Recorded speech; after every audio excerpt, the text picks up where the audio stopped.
जंगल में टुनटुनी चिड़िया अपने माँ बाप के साथ रहती थी। उसका पिता गन्ने उगाया करता था। अपने पति के साथ साथ टुनटुनी की माँ भी गन्ने की फसल की देखभाल करती थी।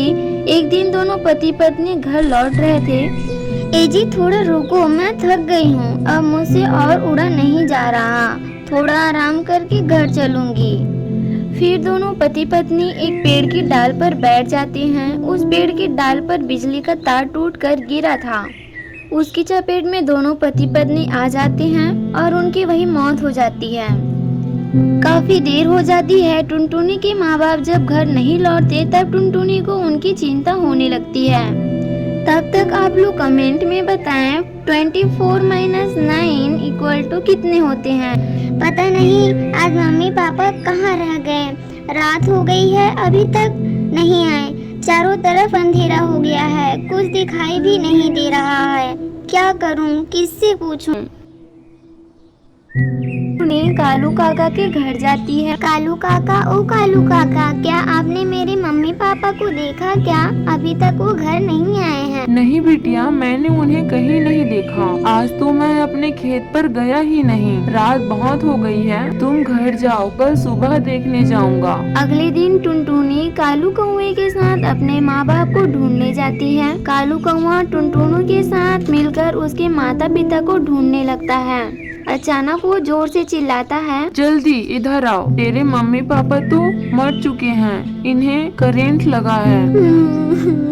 काका, अब मैं क्या करूं, कहाँ जाऊं, किसके साथ रहूं? मैं तो अनाथ हो गई।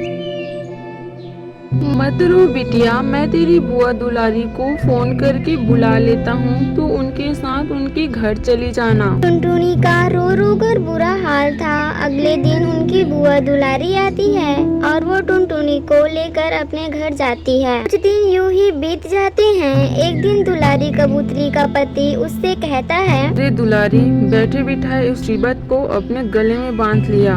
महंगाई में अपना गुजारा करना मुश्किल है, ऊपर से इस मनहूस को तुम लेकर क्यों आ गई? हाँ जी, आप ठीक कह रहे हैं। पक्षियों की जीत की वजह से मैं उसे उठा लाई, लेकिन अब मुझे समझ नहीं आ रहा है। मैंने बहुत बड़ी गलती कर दी, और तो और कुछ ही दिन में बड़ी हो जाएगी, तो उसकी शादी का खर्चा होगा 100 लाख। तो ऐसा करती हूँ, इसे जहर देकर मार डालती हूँ, किसी को कुछ पता नहीं चलेगा और मुसीबत भी टल जाएगी। जो तुम ठीक समझो दुलारी, वो करो, मैं क्या कह सकता हूँ। अपनी बुआ और फूफा की बात टुनटुनी चिड़िया सुन लेती है और रात होते ही वहाँ से भाग जाती है। उड़ते उड़ते वापस अपने घर पहुँचती है, लेकिन वहाँ अपना घोंसला ना देखकर हैरान हो जाती है। फिर वो काले कौवे के घर जाती है। कालू काका, ओ कालू काका, मेरा यहाँ घोंसला था ना, वो कहाँ गया? क्या बताऊं बिटिया, तुम्हारे जाने के कुछ ही दिनों बाद एक पक्षी ने तुम्हारे घोंसले पर कब्जा कर लिया। अब तुम्हें रहने के लिए कोई दूसरा घर बनाना होगा।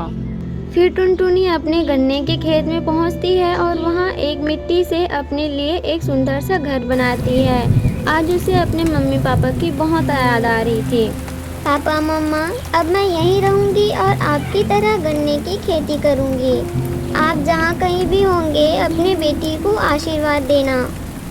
तभी वहाँ कालू कौवा आ जाता है। बेटिया, ये तुमने बहुत अच्छा किया, ये खेत में मिट्टी का घर बनाकर। अगर तुझे कभी भी मेरी जरूरत पड़े तो मुझे कहने में जरा भी संकोच मत करना, मैं हर समय तेरी मदद करूँगा। कालू काका, मैंने गन्ने उगाने का फैसला किया है। ठीक है बिटिया, मैं तुझे गन्ने की अच्छी किस्म की बीज लाकर दे दूंगा। फिर कालू कौवा वहाँ से चला जाता है। इस तरह टुनटुनी चिड़िया मिट्टी के घर में खुशी खुशी रहने लगती है।